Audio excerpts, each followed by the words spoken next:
नमस्कार, आदाब, सत श्री अकाल, जय भीम, जोहार। मेरा नाम है नवीन कुमार।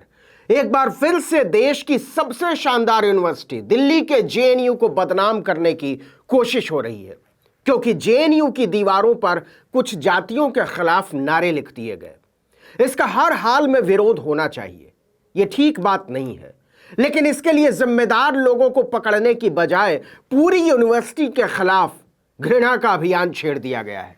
ऐसा लगता है जैसे सब कुछ एक तय स्क्रिप्ट के हिसाब से हो रहा है, जैसे पहले एक बहाना तैयार किया गया और इसके बाद यूनिवर्सिटी पर कीचड़ उछाला जाने लगा, क्योंकि कोई नहीं कह रहा है कि जिन लोगों ने यह किया है उन्हें पकड़ो।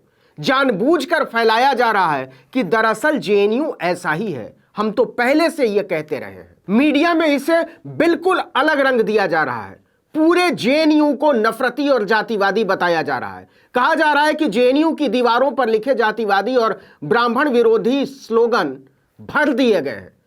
जेएनयू में कई दीवारों पर ब्राह्मण और बनिया समाज के खिलाफ भड़काऊ और जहरीले संदेश लिखे गए हैं, और देश में जेएनयू की छवि खराब करने में सबसे आगे है भाजपा की छात्र इकाई एबीवीपी। नहीं, एबीपी नहीं, एबीवीपी। एबीपी वाले तो एबीवीपी से बहुत ज्यादा आगे हैं। एबीवीपी ने दावा किया है कि इस साजिश के पीछे लेफ्ट विंग के छात्रों का हाथ है। कैसे पता चला भैया आपको? वहीं जेएनयू की वीसी ने कहा है कि दोबारा ऐसी किसी घटना को बर्दाश्त नहीं किया जाएगा। क्या वाकई जेएनयू की दीवारों पर लिखा क्या है, कौन है लिखने वाले, इसकी सियासत क्या है और क्यों मचा है, इस पर इतना ज्यादा बवाल, इस पर आएंगे। लेकिन पहले एक सवाल। इसी देश में जब भाजपा के लोग कहते हैं कि मुसलमान गद्दार होते हैं तो कोई सवाल नहीं उठाता। जब भाजपा का कोई विधायक कहता है कि मुसलमानों से वोटिंग अधिकार छीन लेने चाहिए तो किसी की आत्मा घायल नहीं होती। जब एक आदिवासी पत्रकार लिंगाराम कोडोपी को सच दिखाने के जुर्म में जेल में डाल दिया जाता है, उनके मलद्वार में डंडा डाल दिया जाता है, तो किसी को सिहरन नहीं होती, किसी को रोना नहीं आता। जब आदिवासी सोनी सोरी की योनि में कंकड़ पत्थर डाल दिया जाता है। लेकिन जब कोई कह देता है कि ब्राह्मणवाद बुनियादी तौर पर मानवता विरोधी और लोकतंत्र विरोधी है, तो बाभन टोले में आग लग जाती है। कुंठित लोगों की जमातें, जिनकी औकात नहीं है जेएनयू में दाखिला हासिल कर लेने की, वो भी एक शानदार विश्वविद्यालय के मानमर्दन में लग जाते हैं। ऐसा लगने लगता है जैसे उनकी नींद उड़ गई है। क्यों? क्योंकि उन्हें लगता है कि दलित, पिछड़े, आदिवासी उनके जातीय अहंकार और विशेषाधिकार की छाती पर अपनी मेहनती कदमों से चढ़ बैठेंगे। अब आते हैं कि जेएनयू में हुआ क्या है। मेरा मानना है कि बावजूद इसके किसी समुदाय विशेष को निशाना नहीं बनाया जाना चाहिए, किसी भी तरीके से नहीं। यह घटना है कुछ दिन पहले की। अचानक से जेएनयू की दीवारों पर बहुत सारे नारे नजर आने लगते हैं। न केवल दीवारों पर बल्कि भाजपा और संघ का समर्थन करने वाले कुछ सिद्ध प्रोफेसरों के चैंबर्स के बाहर भी। ये सारे नारे ब्राह्मण और बनिया जाति के खिलाफ हैं।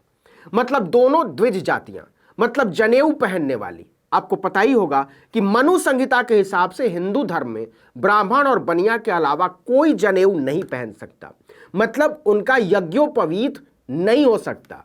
यहां तक कि क्षत्रिय यानी राजपूत, भूमियार और कायस्थ जैसी सवर्ण और शक्तिशाली जातियां भी यज्ञोपवीत संस्कार से बाहर रखी गई हैं।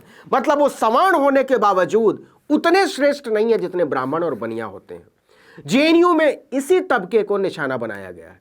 यूनिवर्सिटी कैंपस में कुछ दीवारों पर लाल रंग से बड़ा बड़ा लिख दिया गया, ब्राह्मण और बनिया हमारे हैं। इसी तरह एक और दीवार पर एक हैशटैग के साथ लिखा गया है, वी विल अवेंज, यानी हम बदला लेंगे। जेएनयू की एक तीसरी दीवार पर एक और आपत्तिजनक नारा लिख दिया जाता है, देयर विल बी ब्लड, यानी यहां खून होगा। निश्चित तौर पर यह न केवल आपत्तिजनक है, भड़काऊ है, बल्कि बीमार मानसिकता का परिचायक भी है। एक लोकतंत्र में हिंसा की कोई जगह नहीं हो सकती, लेकिन इसके लिए क्या आप पूरी यूनिवर्सिटी के खिलाफ माहौल बनाने में जुट जाएंगे? इसे अपने घिनौने अभियान के लिए बहाने की तरह इस्तेमाल करने लगेंगे? लेकिन हो यही रहा है। बात इसलिए बढ़ी कि जेएनयू में पढ़ाने वाले कई प्रोफेसरों के चैंबर्स, यानी जहां वो बैठते हैं, उन कमरों को भी निशाना बनाया गया। चैंबर्स के बाहर की दीवार पर नाम के सामने लिख दिया गया, गो बैक टू शाखा। एक दीवार पर नीले रंग के नेम प्लेट पर राज यादव नाम लिखा है, उसके ठीक नीचे लाल रंग से लिखा है, शाखा वापस जाओ। यहां शाखा से मतलब आरएसएस यानी राष्ट्रीय स्वयंसेवक संघ की शाखा से है। इसी तरह एक और प्रोफेसर है नलिन कुमार महापात्रा, उनकी नेम प्लेट के नीचे भी यही संदेश लिखा है कि शाखा वापस जाओ। एबीवीपी ने इसको लपक लिया। जेएनयू एबीवीपी अध्यक्ष रोहित कुमार ने इस मुद्दे को जेएनयू प्रशासन के सामने उठाया, लेकिन उन्होंने ऐसी कोई मांग नहीं की कि ऐसा करने वालों को तुरंत पकड़ा जाए, उन्हें सजा दी जाए। वो सिर्फ इतना कहते हैं कि समाज को तोड़ने वाली इस मानसिकता के पीछे लेफ्ट विंग का हाथ है। आप ऐसा किस आधार पर कह रहे हैं, कोई नहीं जानता। इसके बाद जेएनयू प्रशासन भी हरकत में आया। उसने विवादित नारों को लेकर विभाग के डीन से मामले की जांच करने और रिपोर्ट सौंपने को कहा। जेएनयू के वाइस चांसलर ने मामले पर संज्ञान लेते हुए कहा कि दोबारा ऐसी घटनाओं को बर्दाश्त नहीं किया जाएगा। लेकिन क्या जांच होगी, क्या रिपोर्ट आएगी और क्या कार्रवाई होगी, इस पर सोचना भी बेकार है। बताते हैं कैसे।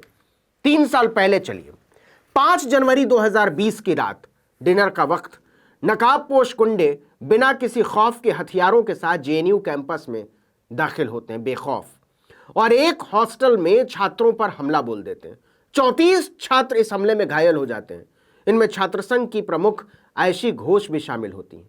आरोप लगता है कि वो गुंडे भाजपा की छात्र इकाई इसी एबीवीपी के पालतू थे, पिट्ठू।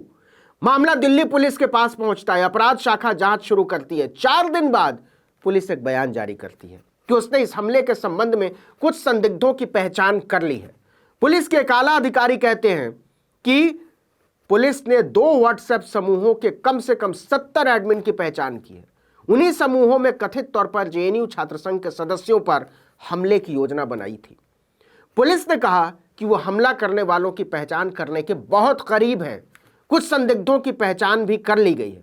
पुलिस ने जेएनयू के 100 से अधिक लोगों से बात की, जिनमें छात्र, शिक्षक, वार्डन और कई गवाह शामिल होते हैं, और जल्दी ही जेएनयू पर हमला करने वाले गुंडे बेनकाब होंगे, ऐसा दावा करती है पुलिस। गौर कीजिए, यह बात 5 जनवरी 2020 की है और अब 2023 आने में 2 महीने से भी कम का वक्त बचा है। मतलब 3 साल बीत जाने के बाद भी एक भी हमलावर पकड़ा नहीं गया, जबकि पुलिस के ही मुताबिक जिन व्हाट्सएप ग्रुप्स में जेएनयू पर हमले की योजना बनाई गई थी, उसका पूरा कच्चा चिट्ठा उसके पास था। व्हाट्सएप ग्रुप्स थे, मतलब नंबर भी होंगे सबके। लेकिन इसी बीच खबर आई कि हमलावर एबीवीपी के प्यादे थे, इसलिए दिल्ली पुलिस के हाथ पांव ठंडे पड़ गए। कोई नहीं पकड़ा गया। सोचकर देख लीजिए, जब हथियार बंद नकाबपोश गुंडों की पहचान हो जाने के बावजूद कार्रवाई नहीं होती है, तो क्या मतलब है जांच का, क्या मतलब है रिपोर्ट का। ऐसा लगता है जैसे सारा खेल फिक्स है। निशाने पर गुंडे, मवाली और आरोपी नहीं होते, निशाने पर हमेशा होता है जेएनयू, जामिया, एएमयू। इसकी वजहों पर फिर कभी बात करेंगे। लेकिन अगर आपने अभी तक हमारे चैनल आर्टिकल 19 इंडिया को सब्सक्राइब नहीं किया तो फौरन कर दीजिए, बेल आइकॉन दबाइए, घंटी जैसी आकृति लाइक कीजिए और कमेंट करके बताइए हमारा वीडियो आपको कैसा लगा। यूट्यूब पर देख रहे हैं तो हमारे चैनल को सब्सक्राइब कीजिए। हमारा ट्विटर हैंडल है आर्टिकल 19_ इंडिया। फेसबुक पेज को लाइक कर लीजिए। मेरा ट्विटर हैंडल है नवीन जर्नलिस्ट, मुझे भी फॉलो कर लीजिए। नमस्कार।